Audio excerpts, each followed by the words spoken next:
Okay, so at the end of this academic year, I will be leaving Loughborough University. Only for 1 year. Yeah, kind of misleading. Sorry about that. So, as I'm sure many of you will know, a typical pathway for university students, undergraduate university students, is ABC. So you do your first year A, second year B, final year C, and then you graduate. But another pathway, and a pathway that's becoming more popular, is ABIC. And that I standing for a year in industry or a year international. And some of you may have watched a video. Earlier in the year I made a video about a study abroad against a placement. So in this I year, you want to do a study abroad or a placement. That's your choice. To be honest, I don't remember the conclusion I made in the video. It could be completely different to the conclusion that I've actually made. But the conclusion I decided to make was a study abroad year, a full year where I study in a different university in a different country. And the country that I applied for was Australia. So I'll get into the details of the application process behind a study exchange and all the complications of obtaining one later into the video. But if you're just here to know the next step for me, I've got myself a study exchange place in Perth, Western Australia. It feels so cool to say. I'm really excited about it. It was a very early goal of mine. As soon as I heard about the opportunity to do this at Loughborough, I really wanted to go to Australia. I did kind of have a small internal debate whether I maybe should do a placement instead or something along those lines. But in the end, I decided to apply for Australia, and I didn't apply for anywhere else. I applied for 3 universities, all in Australia. And I've ended up in Perth, and I seriously can't wait to go out there. I'm going to be spending a full year out there. I initially applied for a full year of study abroad, but in the end, because there was quite a lot of applicants for Australia, it is quite a selective thing, so I imagine they wanted to give the opportunity of going to Australia to as many people as possible. So what they've done is they've given everybody that's going to Australia a 6+6, which is kind of like a mixture between a placement and a study abroad. So you do 6 years international study and 6 years in industry. But for me, this opens up a really good opportunity because my first 6 months are going to be in Australia. The other 6 months allows me the opportunity to stay in Australia and do that placement or internship or whatever you want to call it, also in Australia. And right now that hasn't been confirmed yet. It could be in Perth. Right now I'm looking at places in Sydney, but obviously we'll see where that goes. But that is the main update. Obviously I'm going to be continuing the YouTube channel when I go out there. The calisthenics culture is absolutely massive out there. I'm really looking forward to getting involved in that. Obviously, as many of you know, I enjoy playing football, playing club football. I'll definitely continue that out there, but what I'm really excited to be playing out there is cricket as well. Cricket's not something I've really spoken so much about on the channel, but it's also a massive sport that I enjoy to play, and obviously cricket in Australia. To play cricket in Australia will be a big thing off the bucket list for me. But from this point onwards in the video, maybe this will be important for you guys in second year, whatever university you're at. It might be a little bit more relevant if you're at Loughborough because there might be slightly different details, but I imagine it's quite the same across all universities in the UK. From this point onwards, I'm going to be talking about how I was able to apply for this, how I was able to get it, and the different options you have. So obviously Australia is not the only country that you can apply to. At Loughborough you have a university-wide exchange and also a school-wide exchange, and you can apply to countries in both of them. I only did one. So obviously each place has a limited amount of places, and you're competing for places with people either in your school or across the whole university. Usually, now this isn't always the case, but usually the places that are further away, Australia, Singapore, America, and even some places in South America, they're competed across all university students. And then it's more likely that the places in Europe, you're just competing across other people in your school. So there's slightly less competition and a higher chance that you'll be able to get yourself a study exchange. Now you might have a different opinion about this, but I felt like I've travelled Europe a lot. I would like to live in Europe at some point in my life. I don't know if that's going to be a possibility later down the line or not. It is in my head somewhere though. But I thought in my head, I'm going to apply for just the university-wide ones. If I get it, I do. If I don't, I don't. I'll just go straight for university. You get to choose from 3 universities. I just looked at Australia and thought that's where I want to go. I'm not really fussed about anywhere else. So I applied for a university in Brisbane, one in Sydney, and one in Perth. And obviously the one in Perth is the one I got. But if you are applying in a university-wide exchange, you can also apply in your school exchange. So I did have the option to apply for 3 universities in my school exchange as well. For me, I only saw Australia as the place that I wanted to go to really. So you can apply to up to 6 universities if you like. But how was I able to get this place, especially for the university-wide exchange where places are really competitive and selective? How was I able to get Australia? For those of you that don't know, I do PPE, which means I'm in the School of Politics, International Relations and History.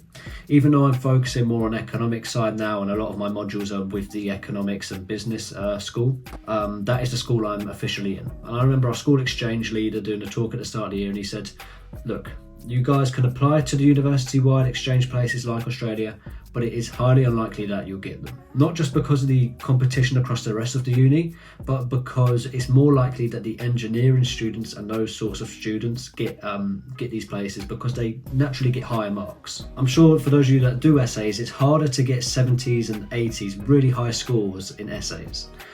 Whereas with engineering, an incredibly difficult subject, by the way, I'm not saying it's not difficult, but if you really know your stuff, that means you'll get 80, 90 because you know it. You either know it or you don't know it. That's the difference. Whether an essay, you might know it, but it's the way you articulate the words. It's very difficult to get a high 80s essay. It just doesn't happen. And it's for that reason, because people in the politics and the essay style schools, their grades don't stand out as much, they usually don't get picked. The other thing is if you've looked at my first year grades, they're not bad, they're not amazing either.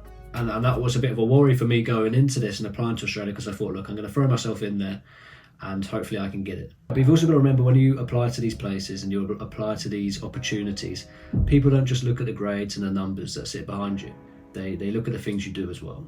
I'm not saying this in any sort of cocky way. I'm saying this to hopefully try and give you the best chance for you to have these sort of experiences as well, especially if you desire them. Because there's a lot of people that want to go to Australia, but they just aren't selected. Now, so far this year, in the second year, my grades have actually been pretty strong. And also I've been doing some more economics modules, which some of the exams, especially like multiple choice exams, they're more focused to you're either right or you're wrong, allowing you the chance to get high 80s marks and stand out a bit more. But that's not always enough when you've also got other modules. But I think the best thing to apply with, even better than just having good grades, I mean, you've got to have good grades, you've got to have at least an overall of 60 to even apply to the university-wide exchange. But what's going to really support you in your application, what I think's helped me, is doing all these activities. And for me, I think doing the YouTube has been a massive help.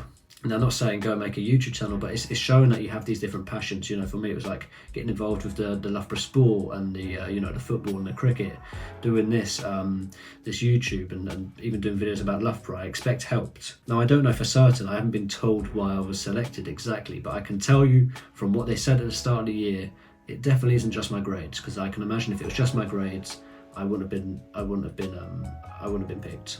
You know, for me, I knew that I really wanted to make the most out of this Australia opportunity, to experience the opportunity it was going to give me in diving further into economics and going further down that career, but also the opportunity it was going to give me of exploring another side of the world, playing cricket out there and doing all of this other stuff out there, and also building on the YouTube channel. That really gave me a strong application, because it didn't just give me, look, this is going to really improve my career and everything down here, which they want to hear, but it also I'm going to really enjoy my time out there. I'm going to get the most out of my opportunity out there. It's going to grow me as a person out there. And having those two sides and throwing that in an application together and really having some true meaning behind it, you've got to mean it, that's a perfect application. And I think that's why I got it. But there are other options. Obviously, this video isn't just for those that are looking to do a study exchange. I imagine a lot of you have stuck around to this point, are people that are interested in that, but there are other options. A placement is a really good route to go down. I obviously chose not to do it. I want to travel the world. I want to see as much as I possibly can. And for me to have this opportunity to live in Australia for almost a year, or possibly if I get an internship out there, that's something I just had to take. You know, that's something I had to apply for. But you can go for placements as well, a 12-month placement in industry. So obviously I don't know so much about this. I did have a little look into it. So the main idea behind it is to give you work experience. So maybe you can get a graduate scheme job with the same company if you like it there, or even just to give you work experience so you can go into a better job after university. Or even you can use it as a trial run of something. You do a placement in a certain field or a certain job role, and you might find out that you don't like it, or you might find out that you love it, and that is exactly what you want to do. That is the point of a placement. It's really useful. It's something that you should consider. It's something that you should really think about, even if you're really 100% set on a study abroad and you've still got time, let's say you're a first year or you're early into your second year and you're only just starting to think about this and you think you're set on a study abroad, have a look at the placement, or the other way around, have a look at the study abroad if you're really set on a placement. It's an important decision. You know, if you're going to do an I year, if you're going to do ABIC, you want to make the most of that I year. For me, I want to take it as an international year, and I feel like I've got the best opportunity with Australia. Depending on what you want to do, depending on your goals, depending on the type of person you are, something else might be the better choice. So really think about it, look at all the options you have. But yeah, I mean, hopefully this video has been informative.